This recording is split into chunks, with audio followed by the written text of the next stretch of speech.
সৈয়দপুরি ধর্ম প্রবর্তন বৌদ্ধ বিহার কমপ্লেক্স ক্রীড়া সাহিত্য সাংস্কৃতিক পরিষদ আজকে এই বর্ষবিদায় বর্ষবরণ অনুষ্ঠানে আজকে সম্মানিত সামনে সাহিত্য ভাষা সম্মানিত অতিথিবৃন্দ এবং উপস্থিত সম্মানিত সংবর্ধিত অতিথিবৃন্দ এবং অনেক অনেক ধন্যবাদ এবং কৃতজ্ঞতা সবাইকে আমার প্রাণমালা শুভেচ্ছা ও অভিনন্দন। আসলে আজকে এই যে অনুষ্ঠান তো এমনি আসলে বলতে হচ্ছে যে কর্ম। আপনারা হয়তো জানেন এখানে সামনে যে দেখা যাচ্ছে কর্মবীর কর্মশ্রী মহাপ্রয়াণ মেলবন্ধন মধ্যস্থ কর্মটা হচ্ছে বিশাল একটা জিনিস। একটা হচ্ছে কুশল কর্ম, একটা হচ্ছে অকুশল কর্ম। আসলে যদি বলতে চাই, যেমন ধরেন একটা কর্ম নিয়ে কথা বলি, একজন রাজা, হ্যাঁ, 3 জন মন্ত্রী, তখন সে কি করলো, 3 জন মন্ত্রীকে 3টা বস্তা দিল, বলল যে মন্ত্রীগণ আপনারা এই 3টা বস্তা ভরে বনের মধ্যে গিয়ে পাতা সুন্দর ফল কুড়িয়ে নিয়ে আসবেন। তো 3 জন মন্ত্রী গেল বনের মধ্যে এবং বনের মধ্যে গিয়ে প্রথম মন্ত্রী চিন্তা করলো যে রাজা যেহেতু বলেছেন তাহলে আমি পুরো বস্তা ভালো ফলগুলোই কুড়িয়ে নিই। দ্বিতীয় মন্ত্রী বলছেন রাজা কি আর অত সব দেখবে, আমি প্রথমে পচা ফলটা কুড়িয়ে নিয়ে উপরের দিকে করে ভালো ফলগুলো নিই, দেখলেও প্রত্যেকটা মনে হবে ভালো ফল। তৃতীয় মন্ত্রী চিন্তা করছে আসলে রাজা কি আর অত দেখার সময় আছে, কর্মকর্তা দিচ্ছে কর্ম করছি, তো আমি ওই যে সামনাসামনি যে ফল ফ্রুটগুলো পেয়েছি, মানে ফল ফ্রুট তো পায় না ও, তারাও মনে করেন কর্মে ফাঁকি আর কি। তখন সে কি করছে, মানে ময়না যা কিছু পাইছে বস্তা পুরো দিচ্ছে। তো রাজা এসে দেখে খুব খুশি, বস্তা চেক করতেছে না। তো দ্বিতীয় মন্ত্রী চিন্তা করতেছে চেক করে নাই। তখন সে কি করছে, রাজা মহোদয় 3 জন মন্ত্রীকে 3টা আলাদা পক্ষে জেলখানায় বন্দি করলো, সেনাপতিকে ডেকে বললো যে তোমাদেরকে তো বন্দি করা হচ্ছে না, তোমরা যে জাল ফলগুলো বস্তা ভরে নিয়েছ সেই বস্তাগুলো 7 দিন খেতে হবে তোমাদেরকে। তো এখানে প্রথম মন্ত্রী যে ভালো ফলগুলো নিয়েছে সে 7 দিন অনায়াসে খেয়ে বেঁচে রইল।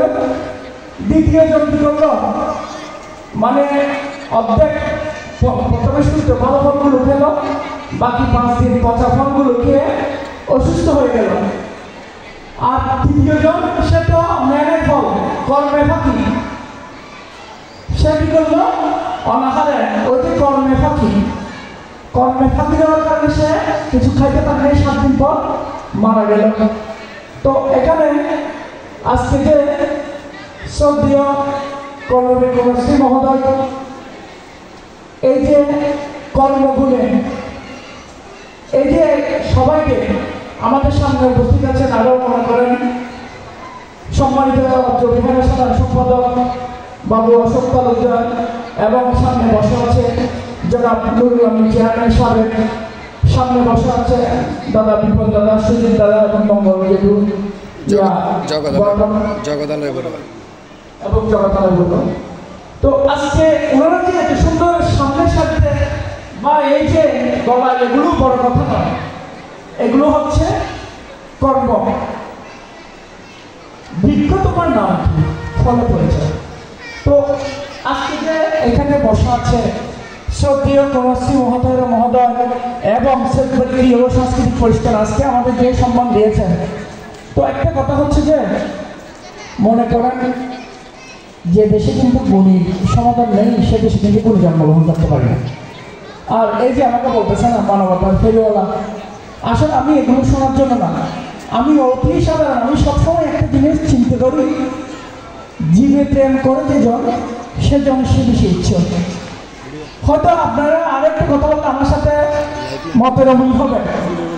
আমরা যে তথাগত এই যে বুদ্ধ মূর্তির সামনে এতগুলো বুদ্ধ পূজা দিই, আমার দৃষ্টিতে এতগুলো বুদ্ধ পূজা না দিয়ে যে অসহায় মানুষ খেতে পারতেছে না ওদেরকে সেবা করুন।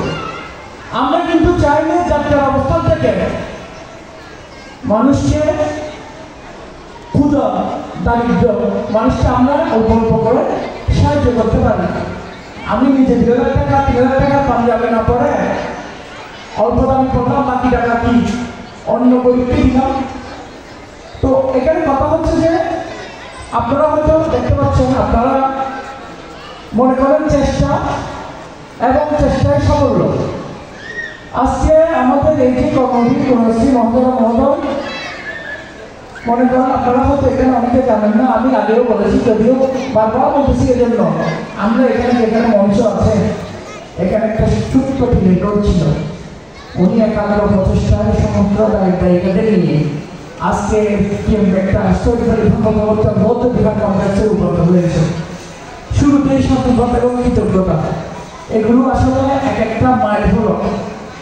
চেষ্টা করতে হবে এগিয়ে যাওয়ার জন্য, সফলতা আসবে। তো কথা হচ্ছে যে কিন্তু আমাদের দেশে বা আমাদের সমাজে একটা সমস্যা, আমি পারিব না যাহা তুমি কেন পারিবে তাহা, এই চিন্তা ভাবনাটা কিন্তু বাদ দিতে হবে না। আর একটা জিনিস, কারণ একটা মনে করেন ওনাকে দিচ্ছে, ওনাকে সম্বোধনা দিচ্ছে, ভালো কাজটি আমরা করি না, এই ধরনের মন মানসিকতা আসলে পরিবর্তন করতে হবে। তো যাই হোক, আমি ক্ষমা চেয়ে দিচ্ছি, হয়তো অনেকটা বলে দিচ্ছি, বলতে চাইলে অনেক আরও বলা যায়। যাই হোক, যেহেতু অতিথিবৃন্দ আছেন ওনাদেরকেও কিছু বলবেন, তো সবাই আশীর্বাদ করবেন আমাদের সবার জন্য ভালো থাকবেন। তো সৈয়দভাই ধর্ম প্রবর্তন ক্রীড়া সাংস্কৃতিক পরিষদের সুযোগ্য সভাপতি বাবু অসিত তালুকদারের জন্য পরবর্তী ধারাবাহিক অনুষ্ঠান সুন্দরভাবে এগিয়ে যাক। জয়ত বুদ্ধ শাসনম সভ্যে সত্য সুবিধা ভবন্তু, জগতের সকল প্রাণী সুখী হোক। সাধু। ভালো হবে।